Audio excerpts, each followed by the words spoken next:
आज श्री जगन्नाथ भगवान का विशेष दिन है। श्री जगन्नाथ भगवान का ही प्राकट्य दिन है। श्री जगन्नाथ भगवान आषाढ़ शुक्ल पक्ष द्वितीया तिथि को ही प्रकट हुए हैं। अब ये सही संकट की ये साधु सुखारी की बात आई तो मुझे ध्यान में आया कि श्री जगन्नाथ भगवान भी अपने भक्तों के लिए ही ऐसी लीला किए हैं। उनकी कथा में आज मैं पढ़ रहा था तो ऐसा वर्णन है कि श्री जगन्नाथ भगवान 15 दिन के लिए बीमार रहते हैं। 15 दिन बीमार रहते हैं। किसी ने कहा भगवान ही बीमार होते, कहा बिल्कुल बीमार होते हैं। डाकोर में जाइए तो भगवान द्वारिकाधीश को आज भी मलहम पट्टी किया जाता है।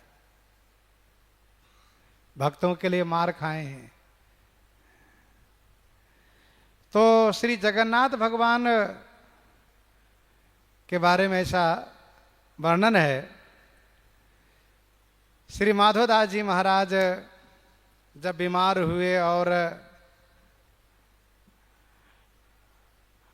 उनकी सेवा स्वयं ठाकुर श्री जगन्नाथ जी किए, और जब पता चला तो श्री माधोदास जी ने कहा आप ये क्या करते बताइए, मेरी सेवा आप करते हैं।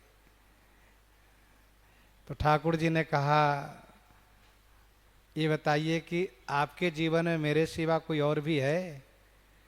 कहा वो तो कोई नहीं है। तो बताइए मैं ही आपके जीवन में हूं, तो मैं यदि देख रेख नहीं करूंगा तो कौन करेगा? तो श्री माधवदास जी ने कहा कि आप तो सामर्थ्यवान हैं, बीमारी को ही दूर कर देते, रोग को ही समाप्त कर देते। तब श्री जगन्नाथ भगवान ने कहा कोई बात नहीं, अभी 15 दिन और आपके रोग का दिन है, उसको मैं ले लेता हूं। तो श्री जगन्नाथ भगवान 15 दिन तक बीमार हो गए। तब से परंपरा है जेठ पूर्णिमा को ही बीमार हो जाते हैं। और वैसे वहाँ के भक्तों की मान्यता है ग्रीष्म को ध्यान में रखते हुए 108 घड़े से उनको नहवाया जाता है।